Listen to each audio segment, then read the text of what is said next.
In this module, we shall study about the social accounting. The concept of social accounting originated in different forms by Adam Smith in 1776.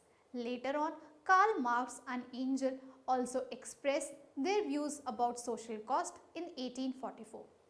Karl Marx went to the extent of saying, under this free trade, the whole severity of the economic laws will fall upon the workers. Pigou in 1920 also elaborated the divergence of social and private cost. Economists like E. H. Chamberlain in 1945, John Robinson in 1960 expressed their concerns directly or indirectly about the social cost of an industrial organization. Social accounting is that branch of accounting which is concerned with the functioning of social system as a whole. It may be considered as the accounting for community. The areas covered by social accounting include pollution control, community relations, product quality, plant safety, equal employment opportunity, charitable contributions, employee benefits, and responsiveness to consumer complaints. The concept of social accounting is not an application of new set of accounting rules and procedures. In this field of accounting, the same basic principles of enterprise accounting are applied. Kohler defined social accounting as the application of double entry book keeping to socio-economic analysis. After reading this module, you would be able to understand the concept and meaning of social accounting. What's the objective of social accounting? Know how different approaches to be used of social accounting. What's the current status of social accounting in India and other countries? What's the today's problem of social accounting?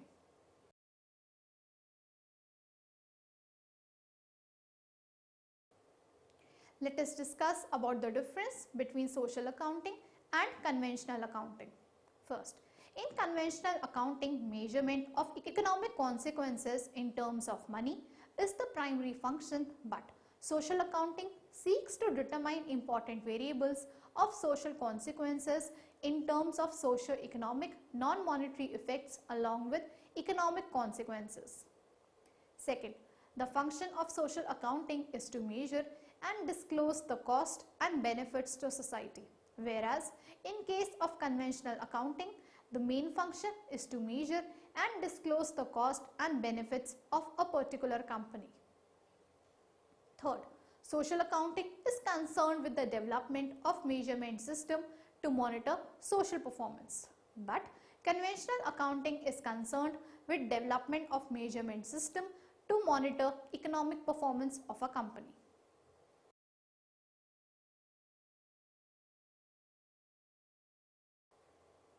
Moving on to the need for social accounting. The practice of social accounting is followed only by a handful of enterprise in public sector. That there is greater need for social accounting in India for: first, the management fulfill its social obligations and inform its members, government and general public. Second, there are certain legal obligations that have to be fulfilled by the business, such as social security obligations and welfare measures, etc. The management reforms the public and governmental about its efforts in this regard through social accounting.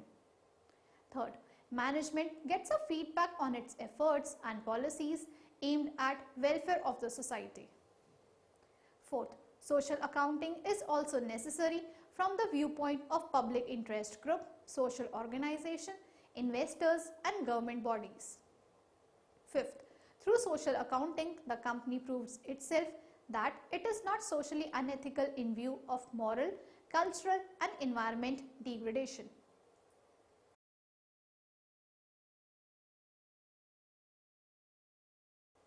We shall now study about the objectives of social accounting. First, effective utilization of natural resources. Main objectives of making social accounting are to determine whether company is properly utilizing their natural resources or not, to identify and measure net social contribution of an individual firm consisting of cost and benefits internalized to the firm and externalities affecting social system. Second, help to employees. Company can help employees by providing the facility of education to children of employees, providing transport free of cost, and also providing good working environment conditions. Third, help to society.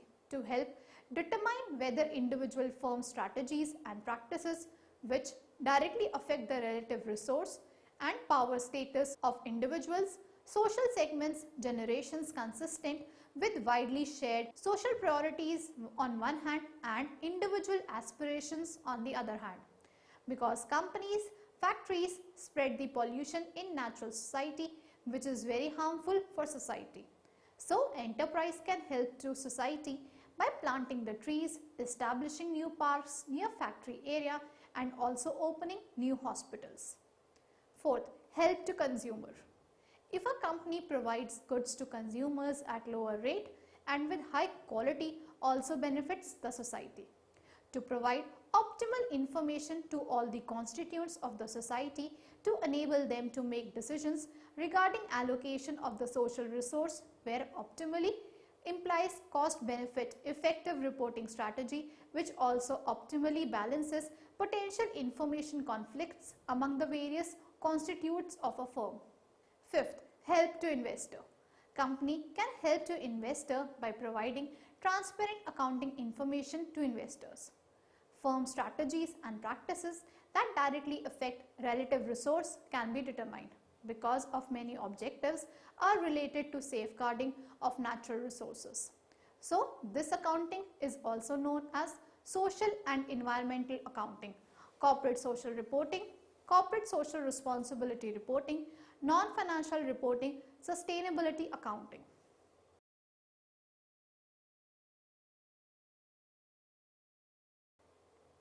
Next, let us understand the approaches to corporate social accounting. Inventory approach. The business enterprise discloses all its social activities in purely descriptive form. An inventory listing has some informational value and operationally it will not be difficult to develop. But it has two major drawbacks. First, the list could be endless since in one way or the other most activities of an enterprise can be construed as being socially relevant. Second, comparison business firms would be extremely difficult because no standard can be used to measure the company's social awareness except on the basis of how well the company explained its social activities. Next, cost or outlay approach. In this approach, besides listing the socially relevant activities of an enterprise, the amount spent on each activity is also reported. Information of a quantitative but non-financial nature may also be presented. This approach, though appears to have much more merits than the inventory approach in the sense that it provides a means for making some comparisons between business enterprises, suffers from the limitations that high amount spent on social activities may not mean excellent benefits. Example, high expenditures on healthcare does not mean more benefits. Next, program management approach. According to this approach, first of all, an organization should determine its social objectives or programs, and then it should disclose its social activities, indicating the amount spent on each activity and whether the objectives of the program have been met. Cost benefit analysis approach. This approach advocates the preparation of accounting statements to depict the cost benefits of the social activities of an organization. Social benefits include those benefits provided by an entity for which it is compensated, as well as those external and economies for which no compensation or inadequate compensation is received. Social cost include any cost, sacrifice or detriment to society, whether economic or non-economic, internal or external. Next, preparation of separate schedule approach. Schedules representing employees' benefits and services, social overheads, township maintenance, etc. are prepared and shown as part of annexure in the annual general report. Employee benefits and services consist of salary and wages and various social security benefits. Social overhead schedule include medical, educational, canteen and transportation facilities, etc. Next, expanded value added approach. Building on traditional accounting principles, the expanded value added statement EVAS is an innovative tool to account for economic, social and environmental factors.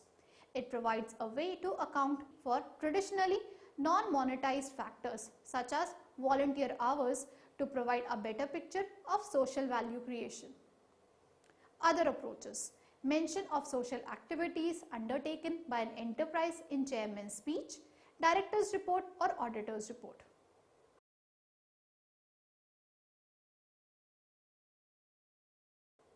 Moving further, let us now understand the social accounting at abroad.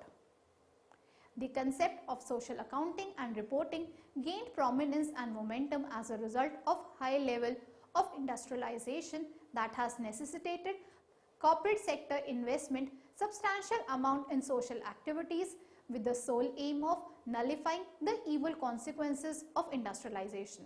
Social accounting practices in various countries of the world are as follows. Germany. In Germany, the first attempt to put the social accounting ideas into practices was the Integrated Social Report of the Stage Company of the fiscal year 1981-82. Later on, Skarab Erkweke AG also published a social report. These two social reports, which attempted to relate the company expenditures to specific social benefits, are the classic examples of social accounting in Germany. Despite the fact that the art of social accounting in Germany is still in embryonic stage, various institutions have desired to recommend to their members that they take an active interest in this development. Next, Netherlands. Corporate social accounting is rapidly becoming a normal business practice in Netherlands. These reports are primarily addressed to the employee's constituency and certain information on the personal policy of the firm. Before 1970, only a few corporations published their social reports. However, after 1970s, social accounting gained momentum. Now, majority of the organizations are indeed publishing social reports voluntarily. Next, United Kingdom. A large number of companies in Great Britain are publishing the social reports. This has been due to passing of the various statutory enactments. Besides various statutory enactments, the consumer protection movement, the ecology movement and egalitarian movement have exerted their pressure in altering the business views regarding social accounting. Next, Japan. The crux of Japanese management is unlike in the West. In Japan, the company is considered on the same level as one's own family. Once this model assumption is accepted, it explains a whole lot of practices followed by the Japanese, such as lifetime employment. The labor management relations in Japan seem to be somewhat less adverse than in other countries. The Japanese companies do not pursue their human policies for altruistic reason, because the nature of the Japanese society is such that they have to be socially accountable and cannot behave the other way all and expect to survive as the viable entities. Next, Australia. Australian companies have very enthusiastically stepped in the field of corporate social accounting, and these companies are disclosing such information concerning social responsibility to various areas. In Australia, social performance was considered under following major areas. First, community involvement. Second, environment. Third, human resources. Fourth, energy. Fifth, products. And sixth, consumer issues. In Australia, certain social responsibility disclosures have become mandatory when a corporation and securities industries bill was passed through the House of Representatives. Next, United States of America. During the last 30 years, the US Congress has enacted more than 100 significant laws regulating almost all bases of corporate activity. These include the Federal Hazardous Substance Labeling Act 1960, the Air Pollution Control Act 1962, the Occupation of Safety and Health Act 1972, etc. In addition, existing or new feudal government agencies created to administer this legislation have issued thousands of rules, procedural requirements and interpretations. Thus, we have seen as to how social accounting and reporting is assuming an important place in various countries. Next, France. The French companies used to publish social reports voluntarily before the enactment of the Act, which came into force in July 1977 when the recommendations of the Sudi-Green Committee were accepted by the French Parliament. Therefore, since 12 July 1977, the voluntary approach in France on social accounting has been made compulsory by the said Act. The Act has been applied to the industrial, professional and civic bodies and unions, public offices and ministries, and the public sector firms having 75 or more employees roles.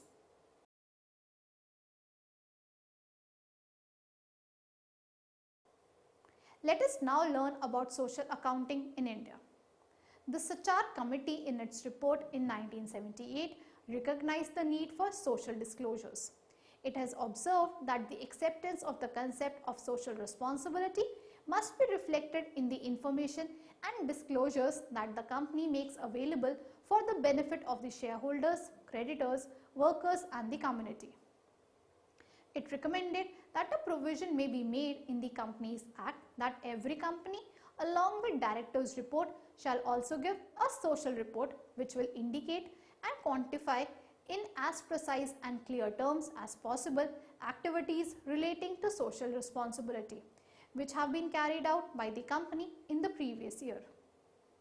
The Institute of Chartered Accountants of India (ICAI) also encourages companies for reporting their social performance in their annual reports, as it gives the award for the best presented annual reports every year, considering social accounting as one of the criteria. The amendments of 1988 to the Indian Companies Act require the disclosure of energy conservation and pollution control. A few attempts have, however, been made by some of the enlightened company managers of both the public and private companies to exhibit some information, descriptive as well as quantitative, regarding the social activities undertaken by them in their respective annual reports, particularly in public sector. The concept was relatively new for India and is yet to gain momentum. Tata Iron and Steel Company, TISCO, was the first in India which conducted social accounting with the sole aim to examine and report to what extent company has been able to fulfill its objectives regarding its social and local community. India may become the world's first country to make corporate social responsibility mandatory. Companies Bill 2013 is passed after endorsing all the propositions made by Parliamentary Standing Committee on Finance, Corporate Social Responsibility (CSR) will become mandatory for the first time in the world in any country. In August 2013, the Parliament has made CSR disclosure to be mandatory. The statements advocates that those companies with net worth above rupees 500 crore or an annual turnover of rupees 1000 crore shall earmark 2% of average net profits of the 3 years towards CSR. In the draft Companies Bill 2009, the CSR clause was voluntary, though it was mandatory for companies to disclose their CSR spending to shareholders. There is a growing realization among organizations that it is not merely sufficient to provide funds to support causes initiated by non-profits, and when employees volunteer for a cause, it's a win-win situation for both the organization and the employee, as it helps improving managerial skill and enhancing profit.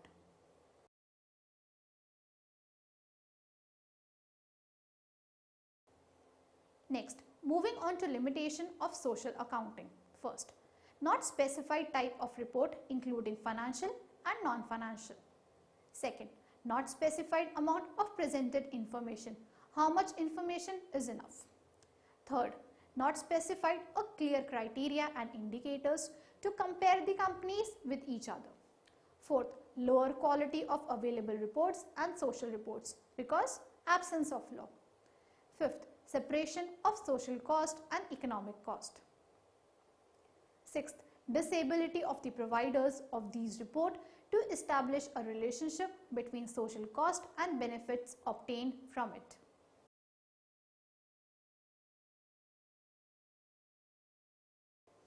Let us now recapitulate what we have learned so far. Social accounting is that branch of accounting which is concerned with the functioning of social system as a whole. Social accounting is concerned with the development of measurement system to monitor social performance. The business enterprise discloses all its social activities in purely descriptive form. An inventory listing has some informational value and operationally it will not be difficult to develop, but it has two major drawbacks: cost or outlay approach. In this approach, besides listing the socially relevant activities of an enterprise, the amount spent on each activity is also reported.